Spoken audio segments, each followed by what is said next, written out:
This world is awfully big. Girl, this time you're all alone. But it's time you started living. It's time you let someone else do some giving. Love is all around, no need to waste it. You can have the town, why don't you take it? You might just make it after all. You might just make it after all.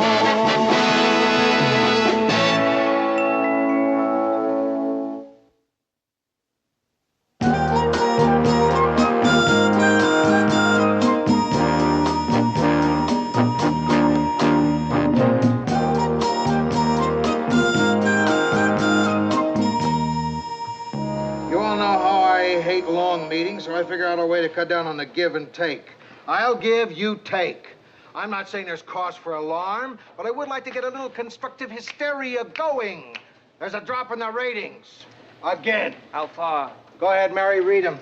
Let's see, 6 o'clock news. Last week we were a 1.1, then we plummeted down to a 1.0. Well, what does that mean? An entire family of midgets tuned us out? Look, a drop in the ratings may not seem like a big deal to you, but if it continues this way, I could lose my job. Nobody went, oh! Oh, Mr. Grant. We're losing the young audience. Gee, I don't know why. I like the show. I mean, I watched it even before I came to work here. You're not young anymore. I'm not? Check the ratings book. It's broken down into age groups. Young is 18 to 29. You don't make it anymore. I don't. Hi, gang. I heard there was a big powwow going on here. It's our ratings, Ted. Oh, are they up? Does this look like a celebration? Now, does anybody have any suggestions about improving the show? Improving the show. Well, we could make it longer.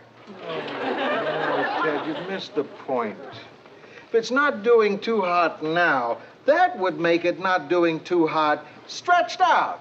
Hey, look. Why don't we all write out on slips of paper what we feel the main drawback of the show is, and then have them read anonymously? Why anonymously? So that Ted's feelings won't be hurt. Ted Baxter? Yo. Got some mail for you here. Fan mail, I guess. Fan mail for a newscaster? Oh, that crazy, kooky American public. Fan mail. Only in America. Here you go. That's it? Yes, sir. Excuse me, ma'am. Ma'am? Ma'am. Oh, you mean me? Yes, ma'am. Ma'am. This kid. Well, no, he wasn't even a kid. He must have been 21 or 22 years old. He comes over to me, and he calls me ma'am. Ma'am. Your first time? Yeah. Not only that, I found out that our rating service has declared me officially over the hill. That's nothing. When I turned 21 and still wasn't married, my mother officially declared me an old maid. I think she had it notarized. Hey, wait a minute, Rhoda. Let's stop this. You know, if there's one thing that's worse than being single, it's sitting around talking about being single. So let's change the subject to something a little more pleasant, huh? Like pollution? This is important, Mayor. There are many single women who've lived perfectly fulfilled lives. Who? I'm getting a pencil and a piece of paper and make a list. No, Rhoda, I am not about to sit around and make lists of single women. We're not. We're going to make lists of single men to go out with. We go out all the time. Yeah, but when was the last time you went out with someone really terrific? Well? Last time for me was when my father took me to a ball game. Come in. Hi, Mary. Hi. I just came up to bring back the ice cubes I borrowed. I didn't need them after all. This is a bag of water, Phyllis. Oh, I stopped downstairs to talk to Mildred for a few minutes.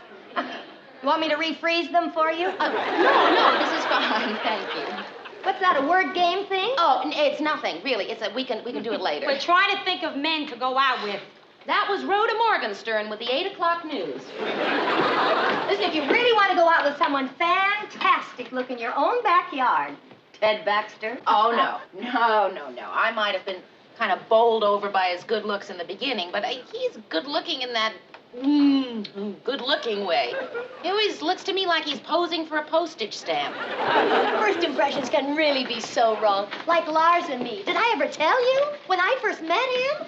No, I don't think so. When I first met him, oh, this sounds ridiculous. Oh, I know you're going to think I'm insane. When I first met Lars, I used to think he was boring.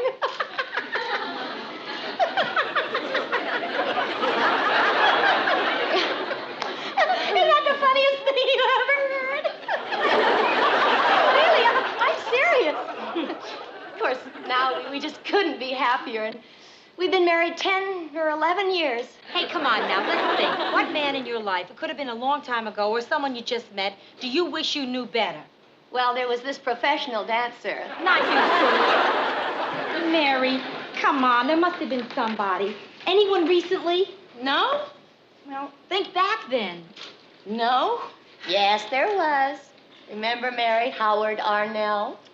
Howard Arnell. Oh, Phyllis, how did you even come up with that name? Well, Lars ran into him a little while ago. He's still single. He still asks about you. Oh, he was wild about Mary. But then that settles it. Now all we need is someone for me. What do you mean that settles it?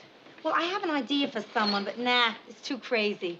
Then again, maybe it isn't. Do you remember how wild he was about you? Listen, Rhoda, nothing is settled. Come on, Phyllis, it was 4 years ago. I hardly remember him. He was wild about her. Listen, Mary, if you call yours, I'll call mine. And my whole thing is crazy. All right. What's yours? Mine is this guy I ran over. He had a cleft chin. Oh, he was adorable. This guy you ran over? Yeah, it was a couple of days ago. But he wasn't hurt. His arm was just a little grazed. Although his briefcase was totaled. We got to talking and exchanged phone numbers. Ah, here it is. Armand Linton.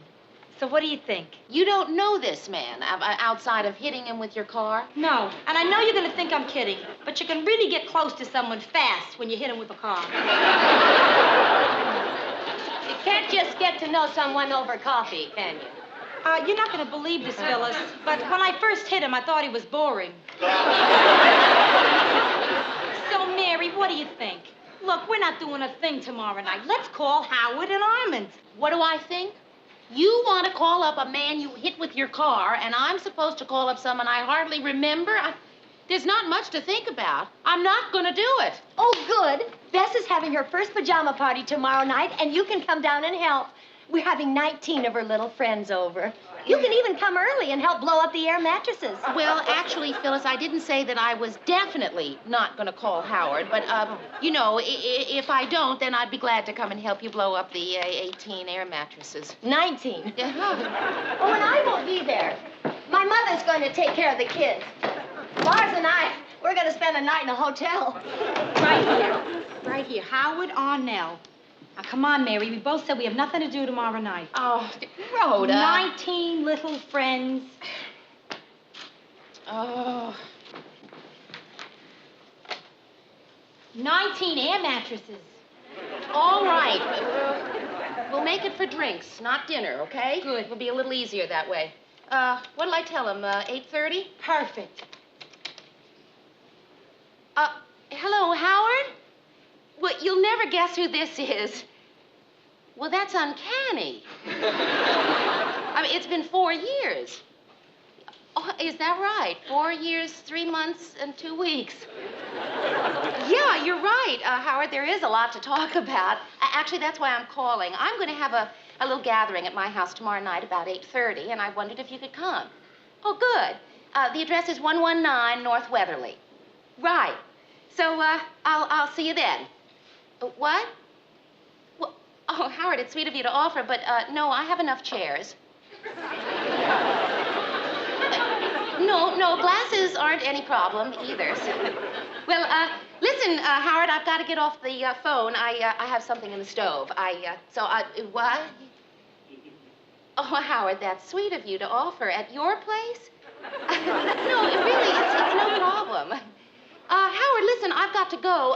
My bath water is running over, so well, thank you, Howard. Coming in just a minute. Howard, listen, I must go, so I'll see you tomorrow night. Right, goodbye. Oh, I remember why I broke off with Howard. Go on. Too much loving, too much understanding, too much giving, too much. It's impossible to hold a normal conversation with him. Maybe I can call him back and tell him I'm sick. If it weren't for the fact that I have the phone in my hand and I'm already dialing Armand's number, I'd say of course, sure. But under the circumstances, call it off, call off a cleft chin. Hello, Armand? Armand, this is Rhoda Morgenstern. Yeah, you remember me. We met when you were under my car. Oh, yes, right, that's me. Listen, I thought I'd give you a buzz and see how you and your arm are getting along. Yeah. Oh, I'm so glad to hear that. Listen, Armand, while I have you on the phone, tomorrow night a friend of mine is having some people over, and I wondered if you'd care to drop by, just so I can take a look at the patient. Oh, great. Oh, I'm so glad. Oh, it's 119 North Weatherly. Right. What? Oh, of course. Lovely. Yes. See you then, Armand. Bye. Am I smiling, Mary? Yeah? Was I smiling when I talked to him? Well, sure. Good. Because if I'm smiling now, that means I can smile anytime. I can even smile tomorrow night when you and I have our little fivesome. Our little fivesome? That's right. Armand is bringing his wife.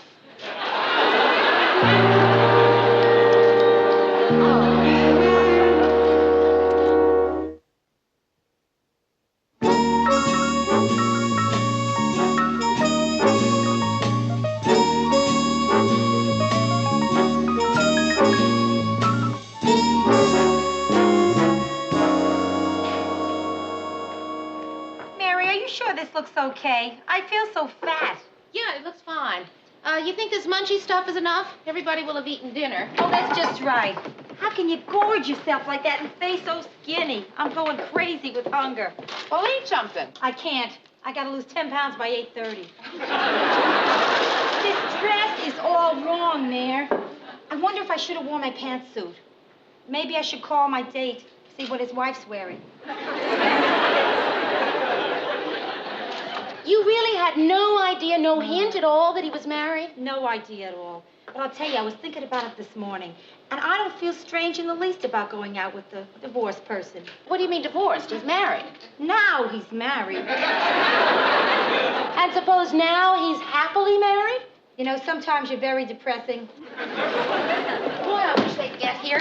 No, I don't. I just wish it were over. Well, you're nervous over nothing, Mayor. And I don't see what your big gripe is about Howard. I mean, so he likes you. No, Rhoda, he doesn't like me. He likes me. All that love just rushing at you. That, as my grandmother used to say, should be the worst thing that should happen to you. Oh, get that stuff away from me. I'm fainting from hunger. Rhoda, it isn't going to kill you to eat something. Break my diet the day I see Armand? Not a chance. Geronimo. Hello, I'm Mary Richards. Good evening. I'm Armand Linton, and this is my wife, Mrs. Armand Linton. Thank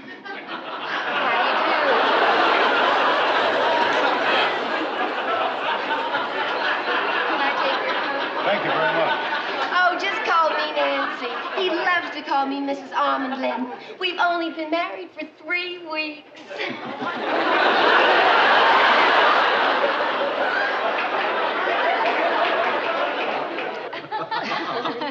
And that's how Rhonda and I met. Rhoda. Oh, excuse me, Rhoda.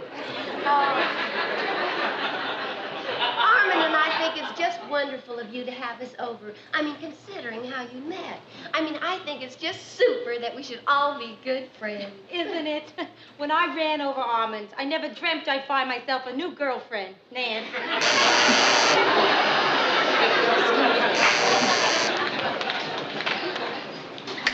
Gotcha!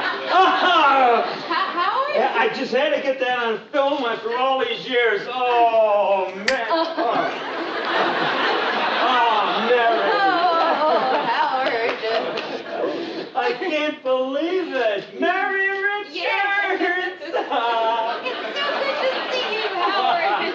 Well, would you like to come in? Just trying to stop me. I must be kidding. After all these years, do I want to come in? Boy, oh boy, is she wonderful.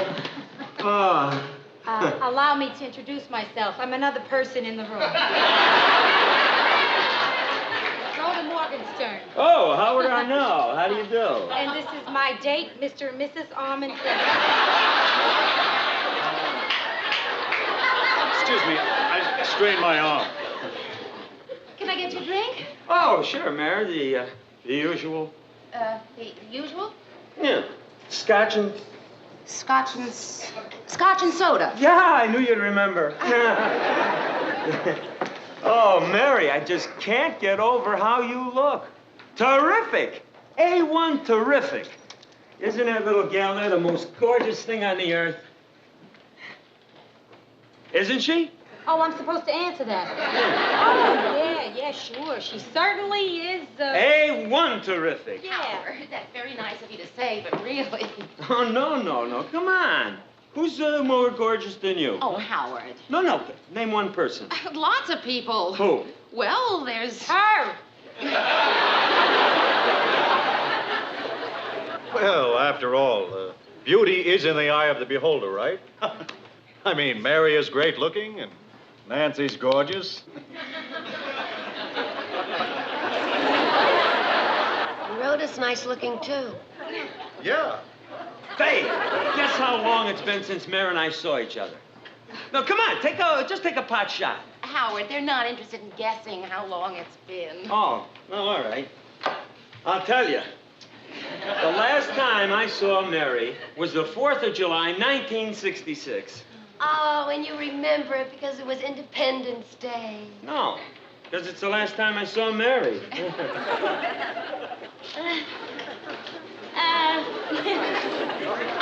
I think I'll just go see if there are some more bacon curls. Not too many. Me either. I don't want to spoil my dinner. Look at that woman.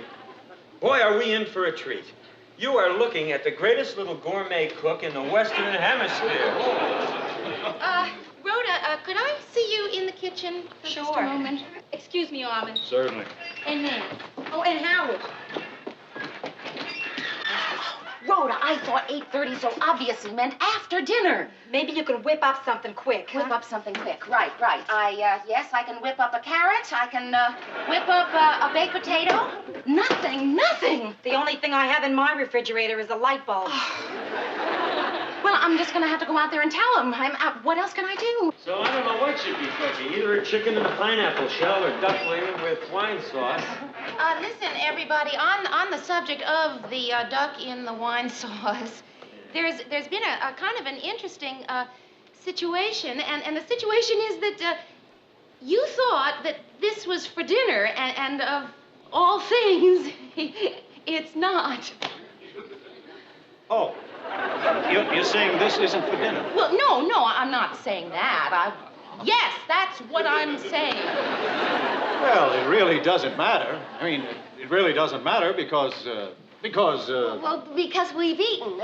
We had a late lunch before we came here. Seriously. Yeah, seriously, we did, right before. And also, I had a very big breakfast. We're stuffed. Well, if you're sure. Oh, yeah, really. Say, this is such a nice apartment. Don't you think this is a nice apartment, Nancy? Oh, I certainly do. It's really pleasant. Incidentally, are there any more of those, Bacon curls? Yeah. No. How about a carrot? Thank you. You know, Mary, I just can't get over how you look. I mean, you are really something, Mary. Most gals, look their best when they're in their 20s, but this little gal here, I'm telling you, Mary, the older you get, the sexier you look. Howard. Hey, I've got an idea for posterity. Yeah, that's a good idea. Pictures. Who knows when Nance and I'll see each other again. Howard, you really want to do that now? Oh, no, we can wait till after dinner. Isn't that funny? Why do I think we're going to have dinner? Hey, I've got a good idea, Howard. Well, why don't you take some pictures of us all? Oh, okay. Oh, come here. Help me out here, Armand. I'm dying to get a couple of Mare and I together, Well, I'm not sure I know about this kind of camera. What's to know? You just push the button there. Well, okay. Oh, God. I'm terribly sorry. It's really all my fault. No, it's all right. I don't know how to apologize. No, listen, it's all right. It's just the pictures I took of the total eclipse of the sun. Mary, I think we'd better be going. We both want to thank you for a lovely evening, and the bacon curls were delicious. I'll get your coats. Well, I have to get up early in the morning anyway. I'm playing golf. It's snowing. Oh, well, I'm not that good. Good night. We enjoyed it. Have to do it again. Yeah, assuredly. Oh, thank you. Thank you, Mary. Good night. Delightful. Good night.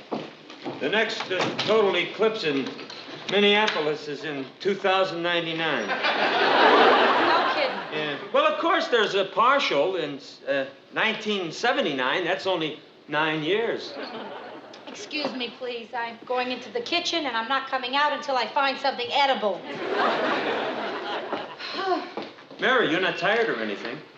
Well, I am a little. It's been a kind of a long evening. Yes, and I know what you've been thinking all evening, too. Oh, no, I haven't. Yes, you have. You've been thinking what I've been thinking. How great we are together. That's it, isn't it? Well, no, not exactly. Well, no, not exactly, no. I mean, what, do you want me to say what exactly is? Well, I mean, you want me to say the words? I'll say the words. Marriage. There, I said the words. Look, I'm not surprised at this, Mary.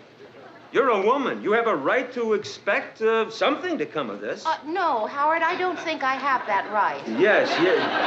Yes, you do. Oh, Mary, you're so great. You're so great, you'll probably understand this. Mary, I can't marry you. You can't? Well, Howard, I understand. I really do. See, I gotta have my freedom. I gotta.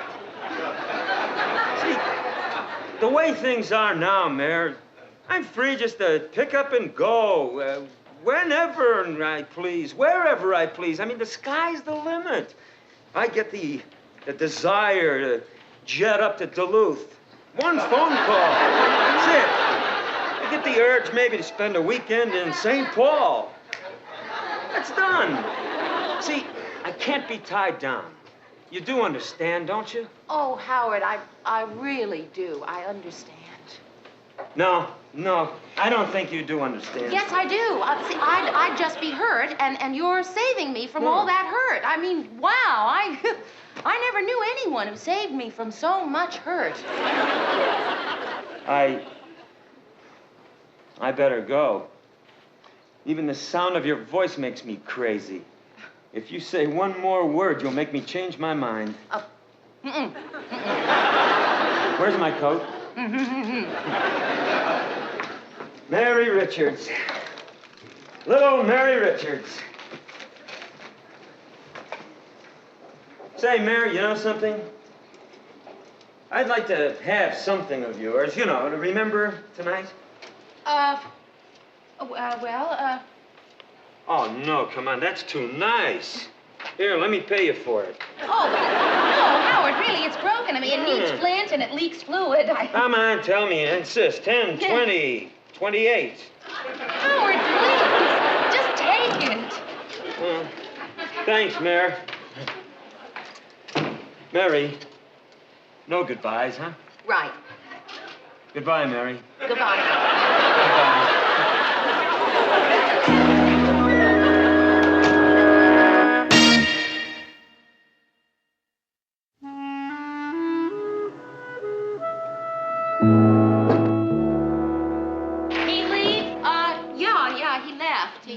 He wants me to forget him. See, he's got to be free. Is that what he said? Yeah, and then he took my lighter and he walked out of my life forever. Rhoda, never again. Right. Tonight I took a vow, and I'm going to keep it. What's that? Next time I'm asked out, no matter how lonely I feel, I'm not going to say yes unless it's a couple I really like.